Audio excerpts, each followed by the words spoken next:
Sveiki visi ir visos. Mano vardas Rusnė Kirtiklytė, aš esu medicinos gydytoja ir taip pat kognityvinės ir elgesio psichoterapijos konsultantė ir jau virš 4 metų dirbu su lytiškumo ugdymo temomis, lyčių lygybės temomis ir smurto lyties pagrindų temos eina labai šalia visų šitų dalykų, todėl tenka nemažai dirbti ir kalbėti būtent šitą temą. Tai šiandien mes esam 3 lektorės, kurios irgi nebejoju labai daug turi fainas ir išsamios medžiagos, tai aš nusprendžiau padaryti tokį 101, tiesiog supažindinti su savokomis, šiek tiek paplitimu ir padaryti tokią įžangą ir dar šiek tiek pakalbėti apie seksualinį smurtą, dėl to, kad pati daug su tuo dirbu, kadangi tenka važinėti po mokyklas, dirbti nemažai su jaunimu ir žinau, kad ir iš jūsų kai kas dirba su jaunimu. Tai pagalvojau, kad gal tai tokie per tas 20 minučių bus ir svarbiausi dalykai. Kai liks kokios 5 minutės, tai jūs man, jeigu galite, parodykit, kad aš neužsišnekėčiau, nes aš čia galiu važiuoti 3 valandas, nes tikrai tema yra nemaža. Tai tai mes pašnekėsim šiek tiek apie smurto rūšis ir apibrėžimus, santykių bruožus, priežastis, pasireiškimą ir, šiek tiek užsiminsiu apie pagalbos galimybės. Tai tokia labai tikrai bus 101, ne? Tai kokios būna smurto rūšis, paprastai čia ir būna toks klausimas tiek jaunimui, tiek suaugusiems ir paprastai žmonės sugeba įvardinti dažniausiai 3 rūšis, o vieną pakankamai dažnai pamiršta, tai visiems būna pakankamai aišku fizinis, psichologinis ir seksualinis ir pamirštamas dažnai yra ekonominis smurtas, tai irgi dar prie jo po truputį po to sugrįšiu. Tai o kas bendrai yra smurtas lyties pagrindų, tai yra prieš asmenį nukreiptas smurtas dėl asmens lyties, lytinės tapatybės ar lyties raiškos. Čia, nebejoju, kad irgi puikiai žinot, kad yra skirtingi dalykai, arba darantis neproporcingą poveikį tam tikros lyties asmenims.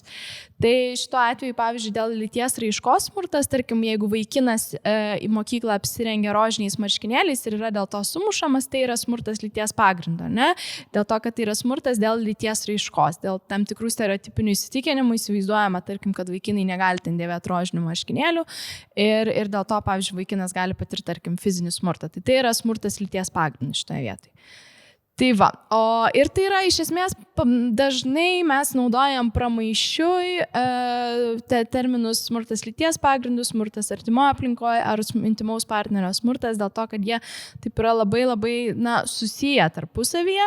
Tai smurtas artimoje aplinkoje vėlgi tai yra veikimu ar neveikimu asmeniui daromas tyčinis, fizinis, psichinis, seksualinis ir ekonominis, ar ne, kuriuos jau minėjom, ar kitas poveikis, dėl kurio žmogus gali patirti fizinę, materialinę ir neturtinę žalą. Ne?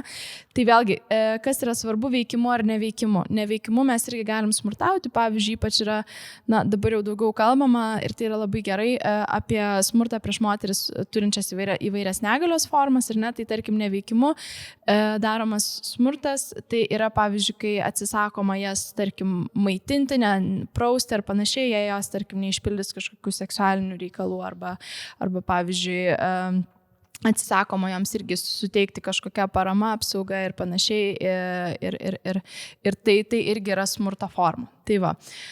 Tai kas yra artima aplinka, irgi čia daug tokių savokų, dėl to aš sakiau 101. Artima aplinka tai yra aplinka, kurią sudaro asmenys siejami arba net praeityje sieti santuokiniais, partnerystės, vainystės ir kitais artimais ryšiais. Tai pavyzdžiui, artima aplinka gali būti ten prieš 10 metų turėtas eks-vyras, kuris vis dar persekioja, sekioja, rašo grasinimus ir panašiai. Tai ta artima aplinka nereiškia, kad čia kažkas įvyko būtent mano bute kažkokiam, bet tai gali reikšti, kad tiesiog mane, pavyzdžiui, vis dar persekiojo kažkoks žmogus, su kuriuo aš turėjau kažkokius intymius santykius, tarkim, prieš kelis kad ir metus. Ir tai pasitaikantis vis dar dėja dalykai. Tai taip pat asmenys kartu gyventis ir tvarkantis bendrą ūkį. Tai irgi ten gali būti kokie nors broliai, patėviai, dėdės ir panašiai. Tai irgi čia visada pasiklausit, bet čia jau tikrai manau, kad žinot, reikėjo, dabar pavyzdžiui daug kampeiną daro, tai jau šitą statistiką jau net ir vaikai, su kuriais dirbu, jau dažniausiai žino iš įvairių reklamų, tai kad čia yra mitas, nes ne kas 4 moteris Lietuvoje yra patyrusi smurtą, o kas 3. Ir šita statistika yra tikrai kraupi, kad tiek Lietuvos, ir jinai atitinka ir Europos, ir iš esmės pasaulio statistiką, kokią mes turim, kad kas 3 moteris yra patyrusi fizinį ir ar seksualinį smurtą.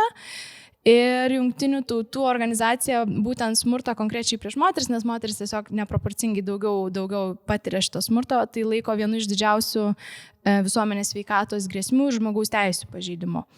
Ir kai kalbam apie tą skaičių kas trečia, tai kas trečia skaičiuokime nuo ne 18 metų, bet nuo 15 metų pagal statistiką, nes tą smurtą ar įvairias jo išraiškos formas, pavyzdžiui, priekabiavimą ir panašiai jau pradeda merginos patirti dažnai pakankamai anksti, tai tarkim 15 metų, tai čia ten gali būti, pavyzdžiui, 9 klasė. Tai va, ir irgi seksualinis, pavyzdžiui, smurtas yra viena iš ypač su lytimi susijusios smurto išraiškų, nes absoliuti dauguma nukentėjusių visgi yra moteris ir mergaitės. Tai čia tokie irgi kaip ir akcentai. Dar įmečiau tokios gal jau truputį pasenusios statistikos, nes 21 metų duomenys, tai kad absoliuti dauguma, vėlgi, ką ir minėjau, suaugusių žmonių nukentėjusių nuo smurto buvo moterys. Ir iš jų absoliuti dauguma, beveik 81% nukentėjo nuo intimaus partnerio. Tai daug kas įsivaizduoja, kad smurtą tiek fizinį, tiek seksualinį mes patiriam iš kažkokių, nežinau, dėdžių tamsiose skersgatviuose naktį nepažįstamų, tai visiškai ne. Iš tikrųjų, absoliuti dauguma yra nukenčia žmonių nuo intimaus partnerio, tai yra žmogaus, su kuriuo ar ten gyveni, ar turi kažkokius ryšius, ar kažkada turėjai ryšius, nes gali būti ten ex-vyras, ex-partneris. Tai va. Ir irgi, kai sakoma, kai kalbam, kažkoks skambutis, kai sakom, kodėl nekalbam apie smurtą prieš vyrus, tai taip vyrai patiria tą smurtą, bet visgi dažniausiai jie patiria tą smurtą iš kitų vyrų. Dėl to, kad nuo visų atvejų fiksuotų smurto artimoje aplinkoje, nuo 87 iki 9% smurtautojų sudarė vyrai. Ir kai kalbam irgi apie vyrus, kurie patyrė smurtą, ten pavyzdžiui, koks nors paauglys vaikinas, dažniausiai ir buvo užreportinama policijai kaip smurtas artimoje aplinkoje, tai dažniausiai būdavo nukentėjęs irgi nuo tėvo patėvio ir panašiai. Tai va, ir dabar yra toks irgi, man labai visada šitas toksai įdedu tokį fainą skaičių, aš čia taip šaržuoju, sakydama fainą, kad pagal PSO duomenys tarptautiniu mastu nuo 13 iki 1% visų moterų yra patyrusios fizinį smurtą ir nuo 6 iki 59% moterų yra patyrusios seksualinį smurtą iš intimaus partnerio. Ir kodėl mes turim tokį milžinišką gapą statistikos, tai čia būtų klausimas jums, jeigu turėtume daugiau laiko, bet aš kadangi taip greit važiuoju, tai tiesiog pasakysiu, kad čia šita statistika atsiranda iš reportinimų. Pavyzdžiui, Skandinavijos šalis pasižymi, jeigu imtume statistiką, pasižymi vos ne didžiausiais ten priekabiavimo ir smurto skaičiais, vien todėl, kad jie turi labai geras ir reportinimo, ir pagalbos sistemas, ir žmonės ten atpažįsta. Tai jeigu jau bendradarbis koks nors man pliaukštelė per užpakalį, arba ten vyras, pavyzdžiui, kažką liepia daryti, tai moteris ir nebijo kreiptis ir gauti pagalbos. Bet kokioje Afrikoje, Rusijoje skaičiai gali būti absoliučiai tie mažiukai arba dar net mažesni, mažinantis tą statistiką, nes ten nėra nei reportinimo ir kai kurie dalykai priimti vos ne kaip kultūrinės normos, daugesni stereotipai ir panašiai. Tai dėl to mes ir turim tokią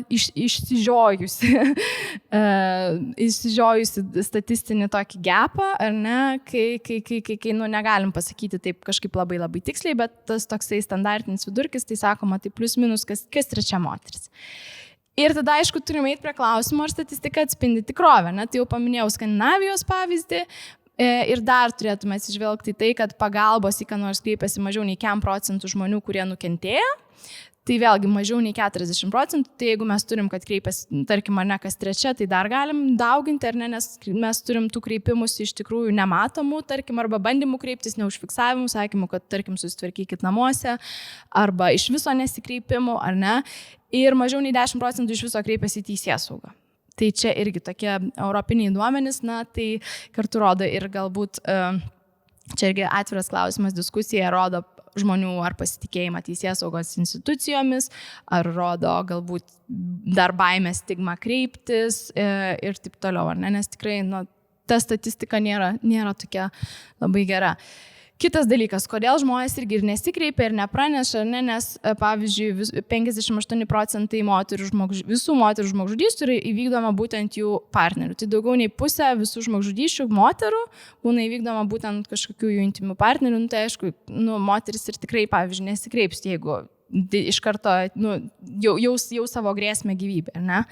Ir tuo labiau, kad kai, pavyzdžiui, yra kažkokie smurtiniai santykiai, tai dažnai ir būna gražiai labai ir paminima, kad jeigu tu kažkur kreipsis ir kažkam pasakysi, kad aš čia tave mušu ar kažką darau, tai tau gerai nesibaigs, arba aš ten galiu padaryti tau kažką, ten vaikams ir taip toliau.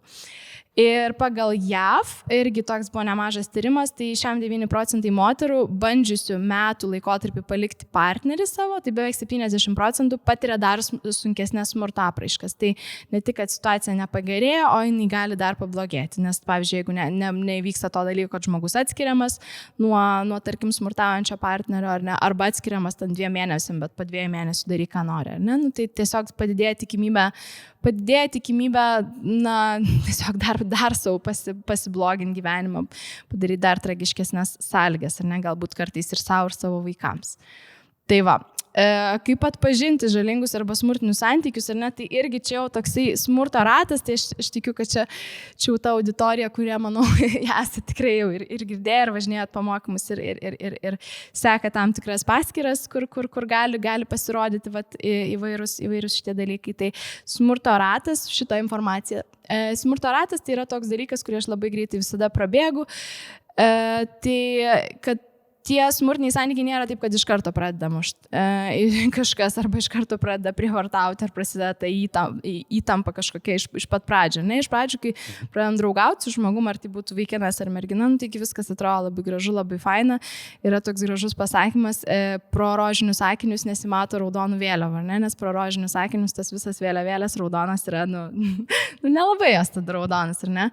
Tai o po to, kaip jau pradeda tai veikti, iš viskas labai labai gražu, labai faina, bet anksčiau ir vėliau pradeda augti kažkokia įtampa, pradedama, pavyzdžiui, prasideda izoliacija, sakoma, aš tave taip myliu, tai gal mes visą laiką leiskim kartu, tu gal neik su savo draugais, su savo šeima ten gal mažiau bendrauk, ar ne, gal mes galim visą laiką būti kartu, gal mes galim kartu gyventi, gal tu neik dirbti, gal tu mesk tas studijas, va aš čia tave išlaikysiu, gal tau čia nereikia, o gal mums reikia jau vaiko, ar ne, tai va, tai žiūrėk, tai turim vaiką, tai gal, tai kaip tu čia eisi dirbti, tai kas vaikų rūpinsis ar ne, ir taip po truputį izoliuojama ir po to pradedama anksčiau ar vėliau pradedama tikrinti ten žinutę, sakoma, taigi mes vienas nuo kito neturim paslapčių, ar ne, taigi mes galim viską žinoti, ką čia man rašo, ką čia tau rašo, tai tu man parodyk, o kas čia per vyriškas, pavyzdžiui, arba moteriškas vardas kitas, tai tu gal nebendrauk su visais ten tos lyties, tarkim, žmonėmis, ir ne, ir žmogus yra po truputį izoliuojamas, prasideda pavydo priepuoliai, jaunimėlis ypač sako reidžinimas, ar ne, tai žmogus pradeda reidžinti, vieną kartą, tarkim, aprėkia, kitą kartą galbūt meta kažkokią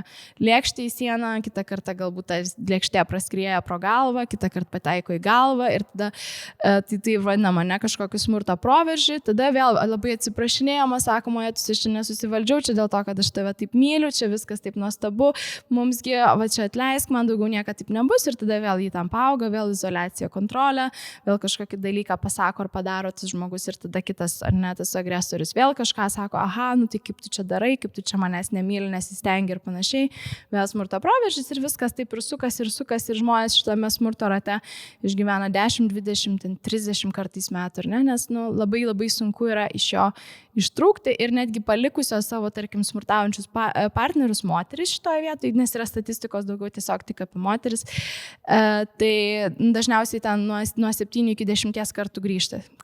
Nuo 7 iki 10 kartų išeina ir grįžta, nes vis tikisi ir taip toliau, nes smurtautojai pakankamai dažnai sugeba būti ir žavus, ir manipuliatyvus, ir labai gražiai įkalbinti, kad ne, dabar aš jau čia pasitaisiau ir panašiai.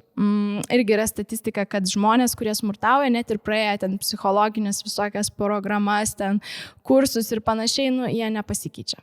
Jie vienaip ar kitaip anksčiau ar vėliau vėl pradeda smurtauti. Ir čia yra tokia irgi liūdna pakankamai statistika. Tai va. Ir kalbant grinai apie seksualinį smurtą, tai čia yra dalykas, kurį, man atrodo, šitą apibrėžimą reiktų mokytis taip pat kaip kokią Žalgirio mūšio datą jau mokykloje, ar ne, kas yra tas seksualinis smurtas. Tai yra bet kokie žodžiai ar veiksmai ar mėginimas juos atlikti su kitu asmeniu seksualinio pobūdžio, tai irgi mėginimas irgi yra gali būti smurtas. Tai kai ten esu girdėjusi irgi per mokymus iš vyresnės kartos žmonių, sako, nu tai sako, tai pas mus buvo, tai jeigu neįkišo, tai čia nieko nepadarė. Ne, net jeigu mėgino kažką padaryti, tai jau yra smurtas ir tai jau yra, nu galim sakyti priekabiavimas, bet priekabiavimas irgi yra seksualinio smurto tiesiog potipis. Tai va, be kito žmogaus laisvai išreikšto sutikimo, nepriklausomai nuo kaltininko ir aukos santykių pobūdžio, tai irgi, net jeigu draugaujam, net jeigu susituokia 10 metų, vis tiek gali žmogus kitas išprievartauti. Tai laikysis išprievartavimo, jeigu kitas žmogus nesutiko, ar net žmona, vyras, partnerė. Nes irgi Lietuvoje, man atrodo, tik tai labai neseniai, čia vat kolegės dar patikslins, labai neseniai tik buvo priimtas tas iš viso apibrėžtas, kad gali būti prievarta seksualinė santuokoje ir kad taip tapo kaip baudžiamų dalykų. Nes anksčiau, tai, nu, kaip ir jeigu čia vyras, nu, tai ką čia, ne, policininkė atvažiuoja, sako, nu, tai jūs išsispręskit kažkaip patys, taigi čia, nu, čia jau šeimoje gyvenat, nu, tai kokie čia prievartavimai gali būti, ar ne? Bet kokioje aplinkoje skaitant, bet neapsiribojant namais ir darbų. Statistiškai 3 vietoje būtų mokykla, kur dažniausiai vyksta kažkokie seksualinio smurto, vėlgi, išraiškos ten priekabiavimai ir panašiai. Tai va, ir tada, aišku, reiktų apsibrėžti sutikimą.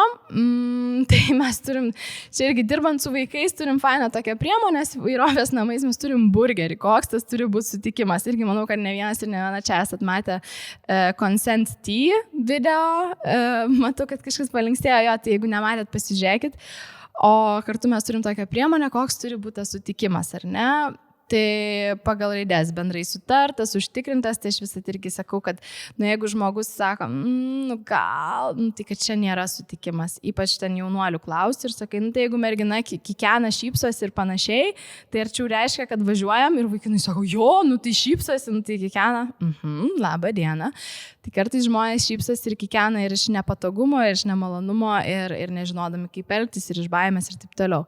Racionalus tai reiškia, aišku, kad žmogus nemiega neapsvaigęs, ar ne. Irgi labai kraupus dalykas santykiuose dažnai būnantis, kai žmonės sako, tai tu čia pagulėk, tu čia nori miego, tai tu čia pagulėk, aš čia viską padarysiu. Tai čia yra prievarta. Čia nėra kažkoks normalus dalykas, tai yra prievarta. Galima persigalvoti, entuziastingas ar ne, aišku, reikalingas, su jaunimu kalbėdama ir visą sakau, reikalingas, nes kitaip mes galim tiesiog turėti baudžiamąją atsakomybę, ne? Jis yra reikalingas, reikia gauti sutikimą. Informatyvus, tai irgi negali būti tokių dalykų, kad kažkas sakom, davai varom daryti tai ir kitas žmogus pasako, jo, davai ir čia galvoja, kad eisim valgyti picos, o kitas žmogus ten turi omeny kažkokius lytinius santykius. Ir specifiškas, ne? Tai kitaip tariant, tai yra tiesiog siekis įsitikinti, kad kitas žmogus tikrai nori būti liečiamas, ne? Ir jeigu mes to neturim, tai mes galim turėti prievartą arba priekabiavimą. Ir dar taip labai trumpai prabėgsiu priežastis. Tai irgi statistiškai labai nėra vienareikšmių kažkokių, labai nedaug tyrimų. Yra tų tyrimų, bet jie tokie įvairūs ir panašiai. Tai socioekonominės sąlygos yra tokie dalykai, kurie žmonės dažnai įsivaizduoja, kad yra priežastis smurto.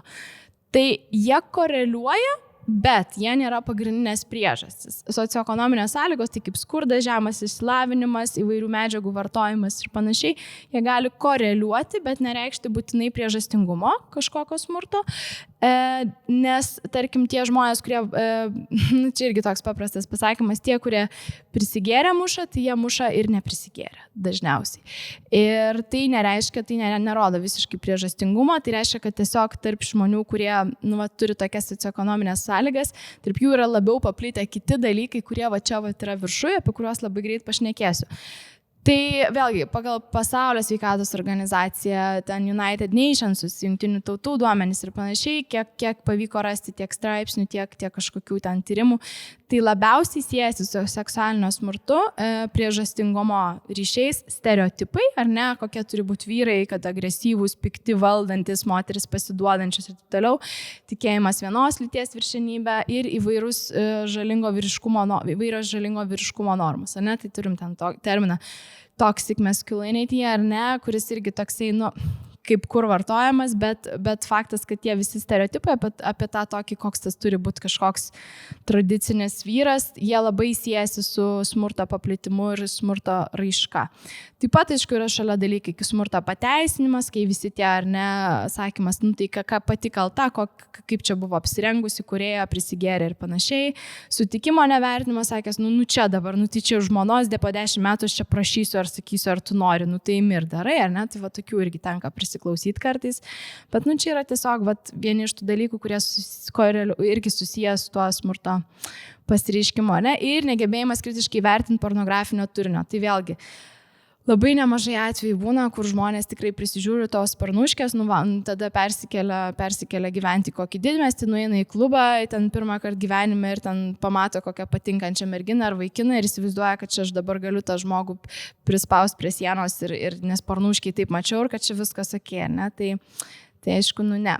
Tai irgi pagal tyrimų duomenys vyrai, kurie dar pateisina lyčių nelygybę, toksiško vyriškumo normomis ir su lytim susietais stereotipais, yra labiausiai linkę fiziškai ir seksualiai smurtauti prieš partnerės sutuoktines. Tai čia yra daugiausiai statistika vėl apie heteronormatyvinius santykius, nes tiesiog daugiausiai statistikos apie tai turim, dėja. Bet vėlgi, ne, tai čia yra tokie kaip ir parodymai ir irgi taip pat tyrint žmonės, kurie įvykdo seksualinės prievartos nusikaltimus prieš vaikus, tiek mergaitės, tiek berniukus. Irgi buvo rasta, kad stereotipiniai įsitikinimai apie moteris buvo stipriausias šio elgesio prediktorius, tai irgi ir tai nepriklauso nuo to, prieš ką smurtavo seksualiai, ar prieš berniukam, ar prieš mergaitę, nes irgi tada įsivaizduojame, kad gal mažas berniukas, jiems primena kažką irgi silpno, kažkas, kas silpno, tai čia kaip moteris, tai jeigu kažkas silpno, tai aš vyras didelis, aš galiu daryti, ką noriu su tuo žmogum.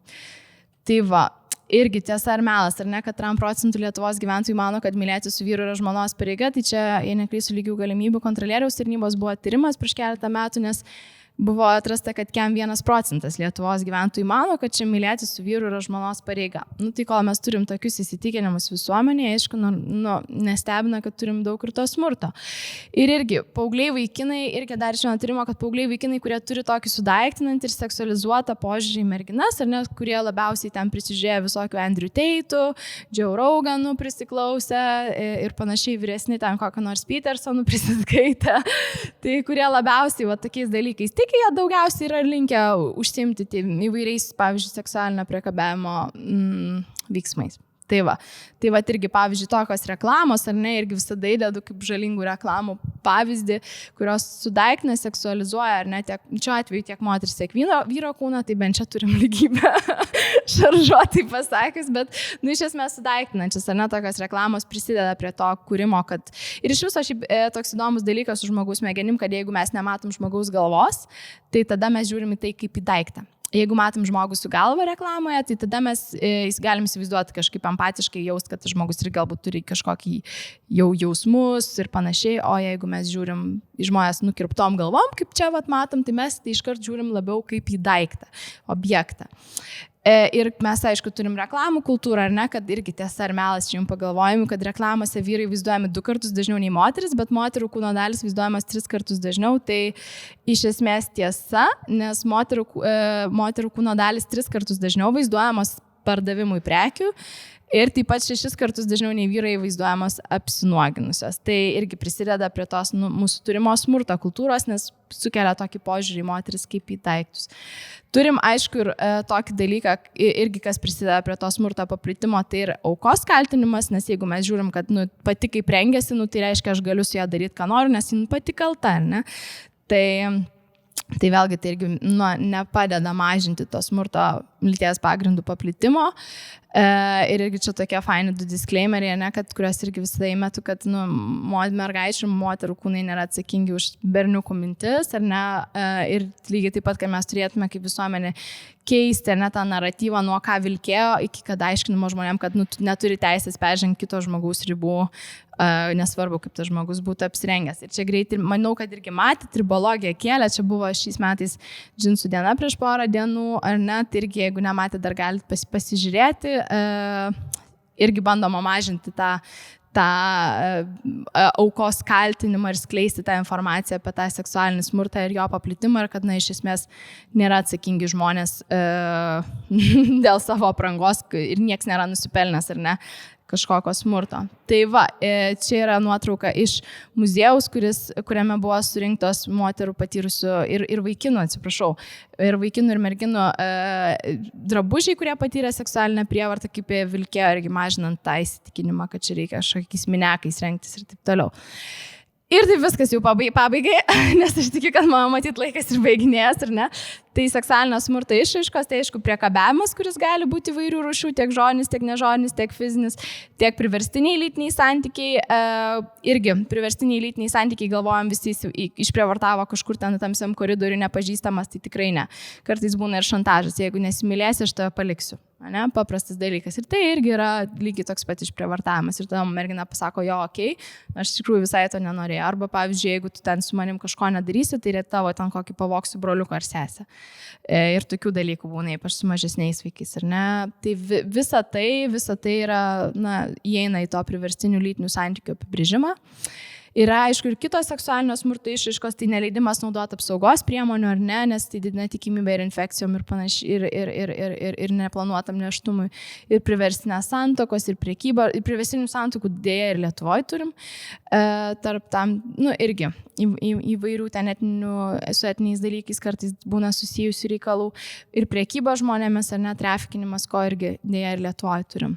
Tai va, ir toks greitai, ką daryti patyrus seksualinį smurtą, tai prisiminti, kad tai yra ne tavo kaltė ir tokia atmintinė, kurią yra svarbu irgi žinoti ir jeigu ką galime rasti internete, ar ne, kad reikia pasirūpinti saugumo, papasakot kam nors, jeigu gali, išsaugoti įkalčius, irgi svarbu.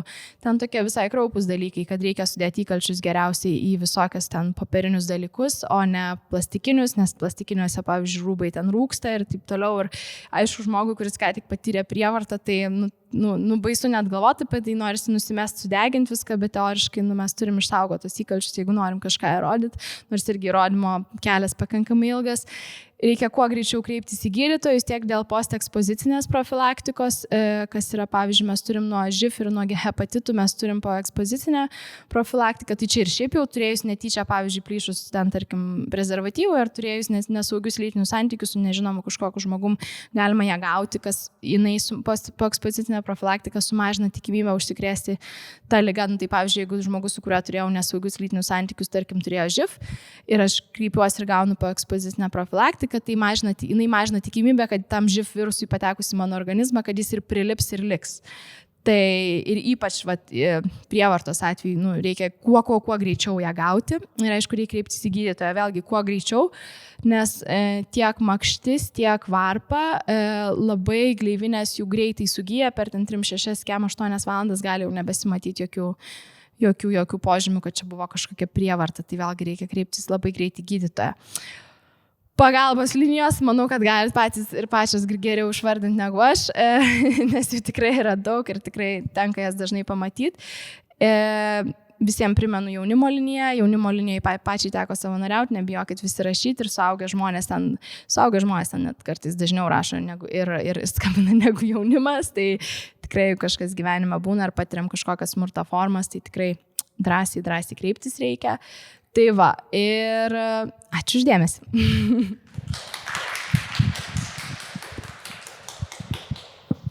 Man šiaip įdomu, kiek Lietuvoje veikia pagalbos sistema. Jeigu kreipiesi, tai kiek yra realu, kad kažkas įvyks, kažkas padės ir taip toliau, nes aš spėju, kad turbūt nėra labai geros mūsų statistikos. Aš įsivaizduoju, kad kolegės gal daugiau, nežinau, ar jums paliks šitą klausimą, nes gal daugiau su praktika susidūrusios. Aš žinokit, skaičių tiksliau nepasakysiu.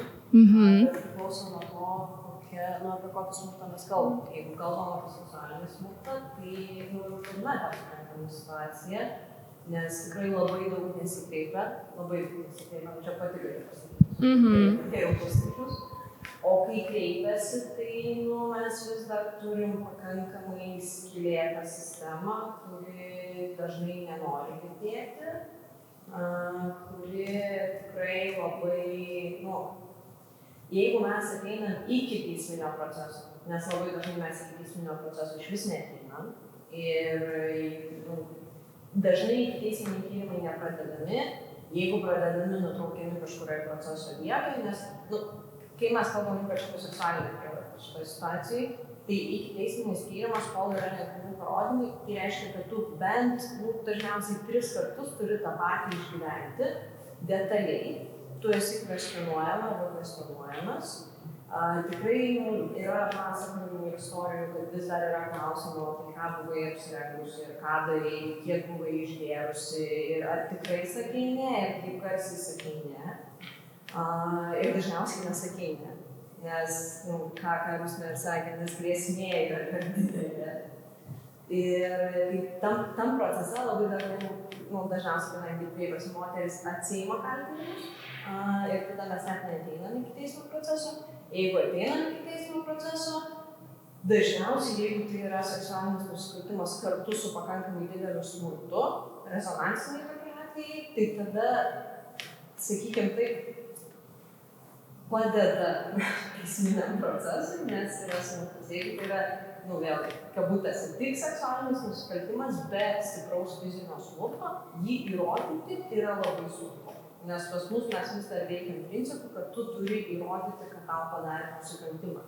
Ne žmogus, kuris padarė nusikaltimą, turi įrodyti, kad jis jo nepadarė, bet tu turi įrodyti, kad tu nukentėjai nusikaltimą. Tai reikėtų pasižiūrėti, ta statistika ten tikrai yra pakankamai kukli, aš iš galvos nepasakysiu, bet Infografikas yra labai, mačiau, dabar tik neįdėjau, kiek yra kreipimusi. Iš viso tam buvo kažkaip ten žmogiukų labai daug, ar ne? Tai tarkim, kiek kreipimusi, kiek iš tikrųjų realybėj įvyksta, kiek kreipimusi, tada iš tų kreipimusi dar mažiau yra, kiek iš viso policija registruoja, tada kiek pradeda iki teisminių ir tada ten, kad nueina iš ten 100, tarkim, žmogiukų, matosi pusė žmogiuko, kad nueina, kad kažkokios pasiekmes būna. Tai dažniausiai, ką ir minėjo, ar ne, kad tiesiog dažniausiai būna per daug ir išgyvenimų, ir PTSD šaudo, ir taip toliau visokie psichologiniai dalykai, kad ir kartu dar ir grasinimai, ir spaudimas, ir aukos kaltinimas, kad moteris dažnai, aš vėl kalbu daugiausiai apie moteris, nes jos daugiausiai nukenčia nuo to, tiesiog atsiima parodymus ir bando gyventi toliau savo gyvenimą kažkaip ir užmirš, nes net jeigu pradeda teistis, tai ten būna kartais ten 5-7 metus, tarkim, tenka teistis, kol viskas praeina ir tada net jeigu kažką nuteisė, tai vėlgi gali apskūsti šitą. Žodžiu, tai yra labai klampus, ilgas, bjaurus procesas, o kalbant apie tą greitą pagalbą, tai mes jau turim tą arešto orderį, kad kažkuriam laiku atskiriamas tas smurtaujantis partneris, bet labai dažnai jis po to, tiesiog anksčiau ir vėliau grįžta. Tai va. Tai liūdnas klausimas. Nebent dar kažko yra. Taip. Čia galbūt ne į seksualinį smurtą, o į emocinį smurtą. Bet primins šitą smurtą, nes sensai patys rašome tekstą apie kas yra įmonės smurtas. Ir buvo tas klausimas, kaip atrasti tą ribą, nes, pavyzdžiui, informacija, kurią radau, sakė, pavyzdžiui, žmonės tiesiog trūksta, bet tada, pavyzdžiui, gali atsiprašyti ir tada nebesikartojantis elgesys. Bet tai, kaip ir įeina į smurtą, tam tikrai prasme su tais atsiprašymais apskritai, tai nežinau, gal jūs turite ką pridėti, atskirime, kur jau yra smurtas ir kur dar yra normalus konfliktas. Jeigu kažkas pradeda rėkti, tai jau nėra visiškai normalus konfliktas. Nes rėkimas vienaip ar kitaip, toks reidžinimas, toks tai balso rimtas pakelimas, tai jau yra, galim sakyti, psichologinis smurtas, dėl ko ir sakoma, kad tėvai šiais laikais bando visi pozityvios tėvystės kursai ir panašiai, bando net pačius sudėtingiausius vaikus auginti be rėkimo, be šaukimo ir taip toliau. Tai jeigu suaugę žmonės nesugeba kažkaip susivaldyti be įžeidinėjimų, ypač grasinimų, rėkimo ir taip toliau, kad ir kaip po to atsiprašinėtų, turi arba lankyti, pavyzdžiui, terapiją ar dar kažką, tikrai reikia pagalvoti, ar tai nėra ta raudona vėliavėlė, dėl ko verta nutraukti santykius, nes galbūt su kitu žmogum pavyktų susišnekėti ar ne, ir be nuolatinių tų važinėjimų viršun ir žemyn, ar ne, be tų kažkokių reidžinimų ir panašiai, ir tada atsiprašymų taikymusi. Aišku, yra kultūriniai dalykai, ten kokie italai, kurie ten tiesiog labai garsiai gestikuliuoja ir panašiai, ir, tai čia aišku jau yra visokių reikalų, bet šiaip tai jeigu kito žmogaus elgesys konflikto metu mane gazdina ir verčia jaustis nepatogiai, tai jau gali būti ženklas, kad viskas, tai nėra okei, tai yra smurtas.